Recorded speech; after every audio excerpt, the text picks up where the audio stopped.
Well, I'd like to introduce myself first.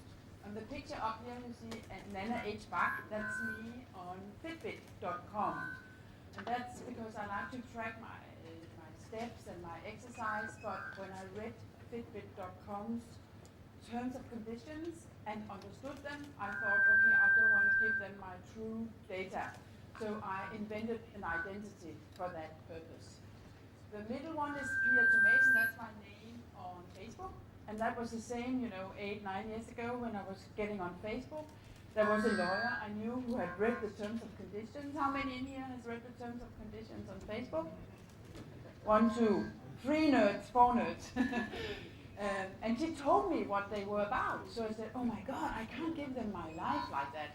So I invented an identity for Facebook. And it's not to cheat other human beings, because all my 400 plus friends on Facebook know that it's me.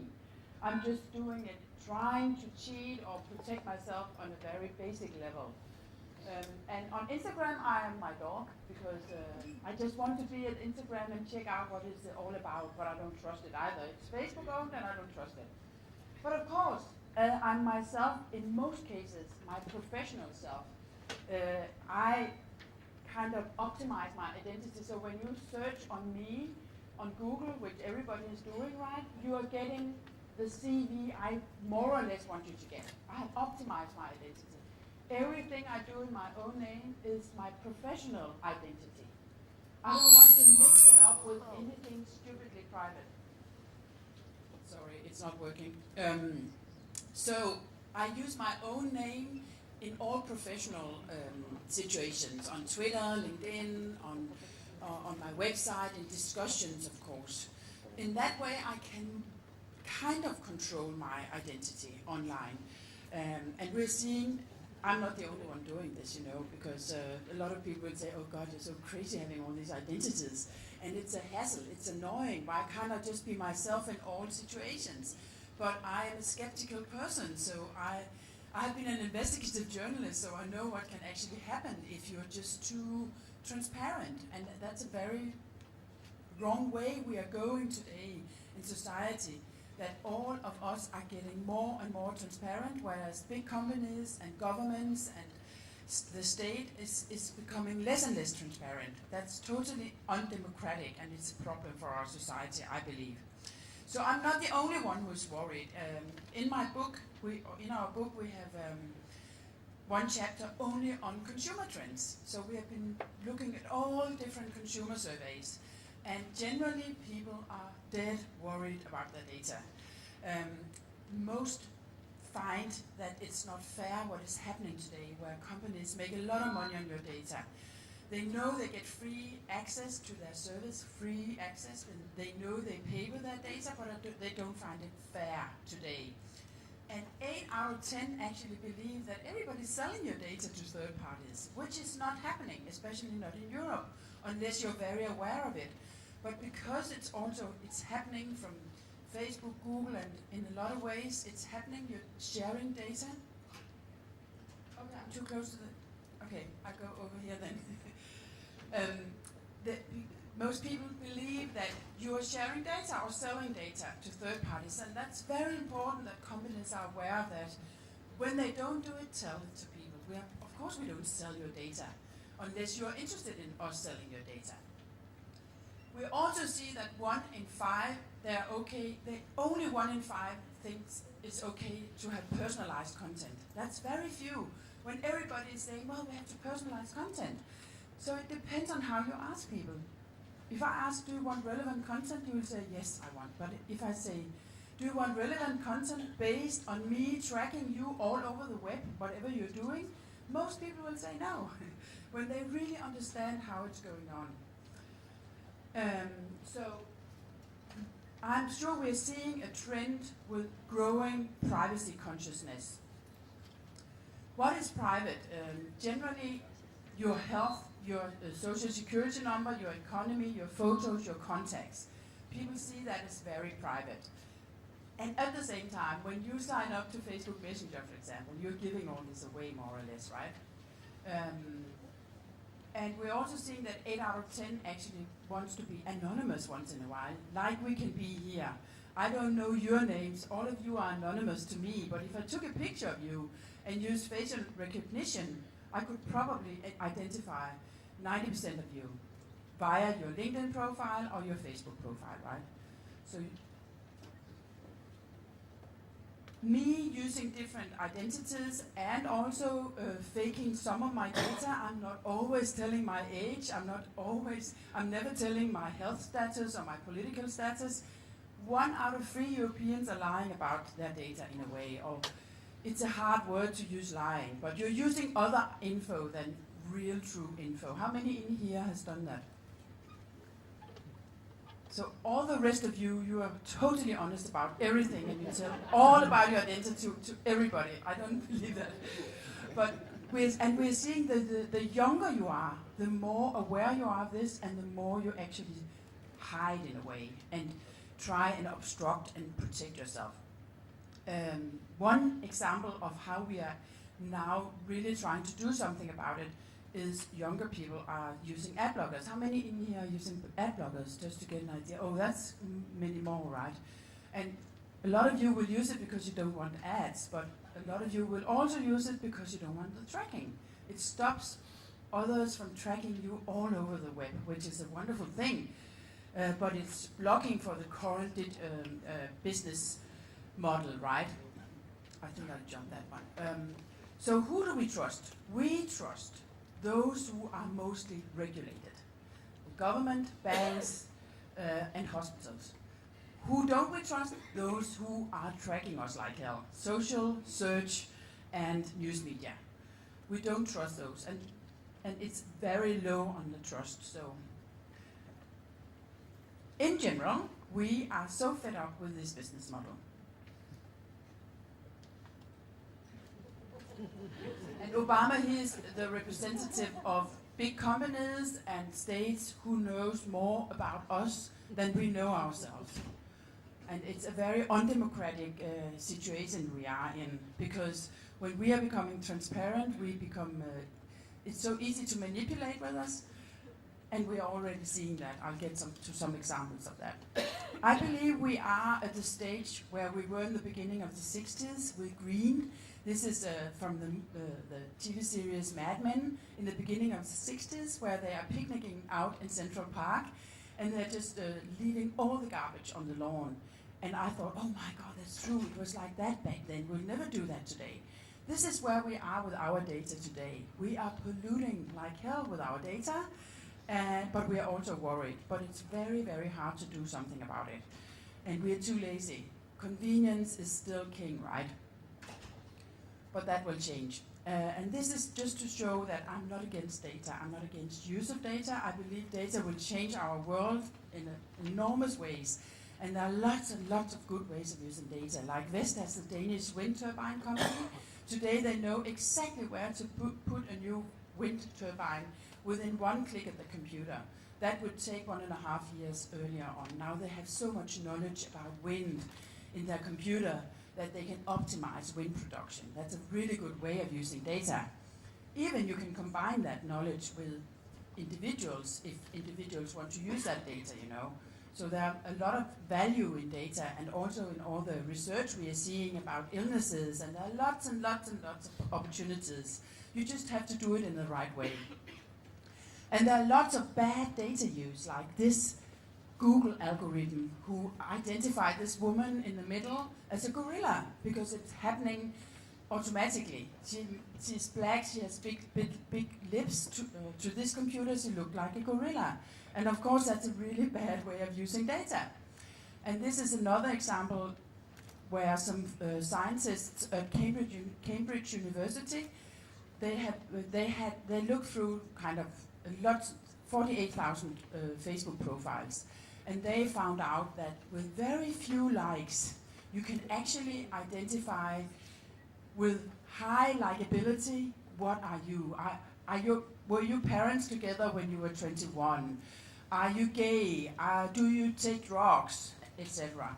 With maybe 80% likability, they can look at your likes and say, okay, you are actually smoking pot. And you can do that without you're not telling that to Facebook. It's just on your behavior because they use data analysis, right? And this is developed by Cambridge University. And you probably know that Trump this year used a company called Cambridge Analytica. And the Brexit people also use that company. And they could actually target individuals very, very close, after these individuals who were most likely to vote in favor of Trump. So we are already now seeing manipulation with data down to the individual level because we are becoming so transparent. And that's scary. That's why European politicians right now are so scared about fake news and how we are personalizing content to get our political messages through. This example you probably heard about, the American supermarket who identified teenagers who would get pregnant within the next 6 months by using their own data and enriching it with lots and lots and lots of other data, so they could market towards women who would become pregnant within half a year. And their turnover of these products rose 30%. So it's a gold mine, right? But a father of one of these teenagers, he didn't know that she was pregnant. And that's the sad part of this, that the supermarket and the industry knows about you before you know about yourself. That's when we are losing our self-determination and our power, self-power, right? We are also seeing a lot of predictive use. The other one was also predictive, like the police in the US. In 30 states, they use big data to find out whether these prisoners should get out on probation. And this can be good data use, and it can be bad data use. If you trust the prisoners, the prison guards, in deciding if you should get out on probation or not, if you use data and combine it with human value, it can be really good. But if you're just using data, you might become biased, or you might discriminate, because there are many more black people in prisons in the US, etc. So the data can be biased. Also, the police in Chicago, for example, they can identify people who might become criminals, so they can go out and do preventive work towards those possible criminals. This is very, very fundamental and ethical, and a lot of discussions we could have on this one. And the last example is the whole trend I call pay as you behave, where you pay an insurance premium according to your behavior. For example, because I'm moving around a lot, I'm not too fat, and I could get an okay insurance if I said to my insurance company, okay, I will measure my steps every day. But what about those people who are actually ill or too fat? Is that always their own fault? And that's the direction we're going in now, that we are all responsible 100% for ourselves. And we'll get a premium pay according to how we behave.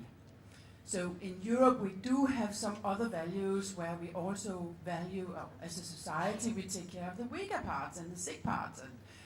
And we're just moving away from that with all this technology. And that's what we need to put in it, our values as well, our European values. So who are responsible for this? We are seeing, of course, consumers and citizens. We have also to take care of ourselves and protect our data. We have regulators who have to make good laws and enforce them, which is a problem. We're not enforcing our laws very well in Europe, I think. And we have companies who have to use data in a responsible way. And that's what I will show you a couple of examples on. Apple today is a responsible company with data. It might change because they're making more money on data today than they were before, and they're not making more and more money on gadgets. So it might change, but right now I trust them, and they actually do a lot of good things with what they call differential privacy. So they don't use your data. Your data isn't identifiable with them. They use your data in an anonymized, aggregated way. Your data is only on your gadget. And every time they develop something new, they have privacy experts from the very beginning of their innovations. It's very, very interesting what they're doing and how they take responsibility. Also, their iOS platform, they of course they have mistakes, but it is one of the better companies, I would say. Then we have Lego, a Danish company you all know probably. They just do it, they don't even brag about it. They don't allow any third-party cookies on their website. They don't allow Google Analytics or Facebook Connect because they want to protect their children. They have children as customers. They have more than 50 million children, and they don't want other companies to share data about the children. It's a really good role model. They ask everybody to use a pseudonym. Don't use your own name. They know it's not 100% protection, but it is one level of protection. So you can experiment and have fun in another name, right? And they just got this headline in Wired, how Lego built a social network for kids that's not creepy. So they are just doing the right thing with data, and then they're not creepy. So all others are creepy or what? That's what Wired obviously believe, right? Another example is this app out of Berlin. A lot of young women today, they track their fertility because they want to control when to get pregnant. And a lot of them will use an American app called Glow. And Glow is not regulated in the US because health data in the US is regulated in the hands of banks and insurance companies. So this app gets a lot of health data, and they can actually sell it as they want to. And it's very, very private data about your sex life. Fortunately, there are alternatives like this one. They follow the German law, which is very strict. They have 2 different levels how you can enter. You can be totally anonymous, but you can also be part of it with your own identity, but they don't abuse the data. And you can donate the data to science, which is what a lot of people will do. So looking for these wonderful alternatives is really, really good because there are alternatives to everything. Like TomTom as well, a Dutch company. Is anybody here from TomTom? I saw nobody. But TomTom, I don't want to have Fitbit anymore. I don't want to have Garmin. I don't want to have all these trackers. I will buy one from TomTom because I know that they treat my data in a responsible way. You can just go and read their privacy policy. And it's also Dutch, adhering to the Dutch law, right? The last examples are from France, and AXA is a huge insurance company, right? And some years ago, they wanted to give their customers a Fitbit tracker so they could help them become more healthy. And the French customers got really, really annoyed, and they were shocked, actually, at AXA. So they stopped the experiment, and they have turned around and are trying to become very data ethical. So they're trying to build up kind of a personal data store where you can access your data with AXA and see what data do they have about me. Maybe I should update my data and give them some new data so they can help me use it better. So they're really doing a lot in privacy. They have privacy experts flown into Paris 3 times a year where they discuss different ethical dilemmas. They fund projects with privacy-related projects. So it's an interesting example. And another project in France is called Mes Info, and they are working with also banks and insurance companies, trying to give individuals 100% control of their own data. And you can call it the My Data movement or the Personal Data Store movement or whatever you want to call it. But it is trying to turn around the infrastructure. So all of you companies, you come to me as a person and you get access to my data if I trust you. It's a very, very interesting new trend, and it's coming around all of Europe where we hopefully can turn it around. So it's not the big companies who decide about my life, but I decide about my life, right? So to round up, I have 56 seconds. What is at stake is the trust, digital trust. It's very low right now for some parts, and that's what I believe, that we will get much more trust if we treat data in the same way as we want our own data to be treated, or our kids' data to be treated. It's a long-term strategy, but it will be the right one because we are seeing now that people are fed up with what is happening right now with our data. So thank you very much.